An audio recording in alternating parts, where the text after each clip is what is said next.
జై భీమ్ మిత్రులారా! ఈ సంవత్సర కాలంలో రేవంత్ రెడ్డి సర్కార్ హాస్టల్ గురుకులాల విషయంలో ఇప్పటికీ 50 మంది పైచిలుకు విద్యార్థులు ఫుడ్ పాయిజన్ వల్ల చనిపోయారు. మీ అందరికి తెలిసిన విషయమే. అయితే ఇక్కడ నేనైతే ప్రెజెంట్ అయితే నేను నర్సంపేట పరిధిలో హాస్టల్‌లు తిరిగాను. కొన్ని మినహా కొన్ని తిరిగాను చాలా వరకు. అక్కడ మాత్రం ఫుడ్ విషయంలో మాత్రం నేను చూసినంత మట్టుకు చెప్తున్నా. అవి పర్ఫెక్ట్‌గానే ఉన్నాయి. మీరు పిల్లల యొక్క తల్లిదండ్రులు, గురుకులాలలో చదువుతున్నటువంటి పిల్లల యొక్క తల్లిదండ్రులు మీరు ఎటువంటి కంగారు పడనవసరం లేదు. ఈ నర్సంపేట పరిధిలో చదివే పిల్లలకు వాళ్ళ తల్లిదండ్రులకు చెప్తున్నా. అయితే మిగతా అక్కడక్కడ చోట్ల జరుగుతున్న మాట వాస్తవమే. మనకు స్టేట్మెంట్ వస్తున్నా అవి నిజమే. అట్లానే అన్ని చోట్ల జరగాలని రూల్ ఏం లేదు.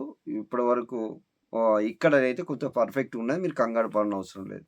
అయితే రేవంత్ రెడ్డి సర్కార్‌కు మేము ఒకటి చెప్పదలుచుకున్నాం. ఏంటిదంటే, మీరు అద్దె హాస్టళ్లలో ఉంచడం వల్ల ఇప్పటికీ కిరాయిలు తీసుకొని అద్దెకు తీసుకున్న హాస్టళ్లలో పిల్లలను పెట్టడం వల్ల అక్కడున్న వాళ్ళు ఈ పిల్లల కోసం కట్టినట్టు ఉండవు ఆ బిల్డింగ్‌లు. ఇరుకిరుకుగా వాళ్ళ యొక్క సౌకర్యార్థం వాళ్ళు కట్టుకుంటే ఇండ్లుంటాయి. అక్కడ వాటర్ ట్యాబులు గానీ, వాటర్ సౌకర్యం గానీ, గ్రౌండ్ గానీ,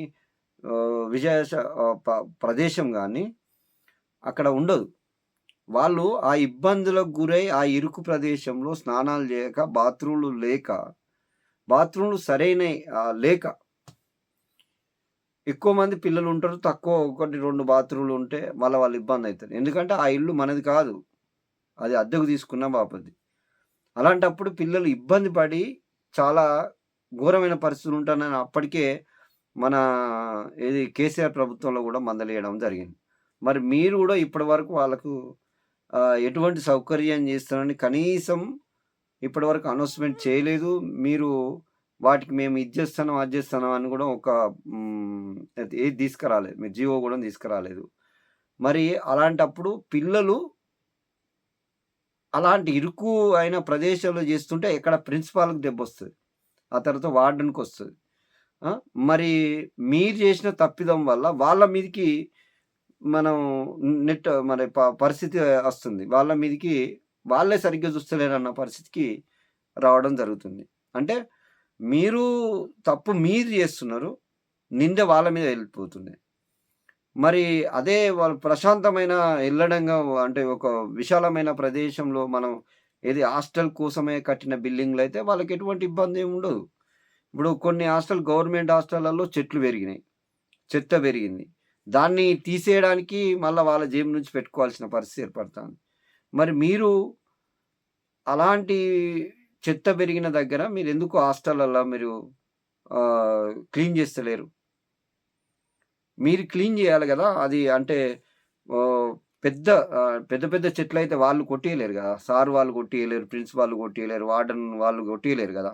పెద్ద చెట్లయితే మీరే గదా క్లీన్ చేయాల్సింది. మరి అట్లాంటి పరిస్థితి ఇప్పుడు కొన్ని గవర్నమెంట్ హాస్టల్ చూస్తున్నాం అట్లున్నది. అద్దెకు తీసుకున్న వాటిలో ఇరుకు ప్రదేశంలో స్నానాలు చేయడానికి ఇబ్బంది, వాటర్‌కి ఇబ్బంది, ప్రతి ఒక్క దానికి కరెంట్‌కి ఇబ్బంది. ఇలాంటి పరిస్థితులు ఉన్నాయి. కాబట్టి వెంటనే తక్షణమే మీరు చర్య తీసుకొని ఈ అద్దె భవనాలనేటివి తొలగించి సొంత భవనాలను నిర్మించే ప్రయత్నం చేయండి.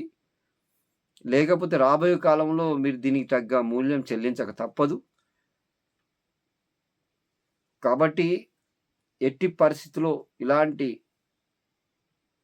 మీరు ఇంకా పట్టించుకోకపోతే మాత్రం ఖచ్చితంగా ప్రజలు బుద్ధి చెప్తారు. పార్టీలుగా మేము కూడా బుద్ధి చెప్పాల్సిన పరిస్థితి ఏర్పడతదని తెలియజేస్తూ జై భీమ్, జై భారత్.